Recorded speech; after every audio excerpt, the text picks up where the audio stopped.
রান্না করে জ্যান্ত কই মাছের ঝোল কি দিয়ে সেটা দেখাচ্ছি, চলুন। মাছগুলো ভালো করে ধোয়া হয়ে গেছে, এবার নুন হলুদ আর একটু সর্ষের তেল মাখিয়ে নেবো যাতে মাছগুলো না ফাটে।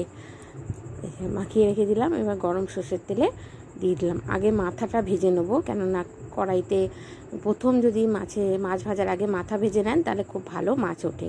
মাছগুলো ভাজা হয়ে গেছে, এবার ফুলকপি নুন আর হলুদ দিয়ে সিদ্ধ করে নিয়ে তেলে ভেজে নিলাম। এবার সাদা জিরে শুকনো লঙ্কা ফোড়ন দিয়ে পেঁপে দিলাম, আলু দিলাম, দিয়ে ভালো করে নেড়ে ছেড়ে কষিয়ে নেবো। এবার টমেটো দেবো, কাঁচা লঙ্কা দেবো, দিয়ে ভালো করে কষিয়ে নিচ্ছি। নিয়ে এবার মশলা দেবো, জিরে, হলুদ গুঁড়ো, জিরে গুঁড়ো, আদা বাটা, নুন দিয়ে সামান্য একটু জল দিয়ে ভালো করে কষিয়ে নিয়ে তারপরে আলু দেবো, ফুলকপি দেবো, ফুলকপি দেবো, দিয়ে ভালো করে কষিয়ে নিয়ে যেই তেল ছেড়ে যাবে, কষানো হয়ে যাবে, তারপরে গরম জল দিয়ে দেবো।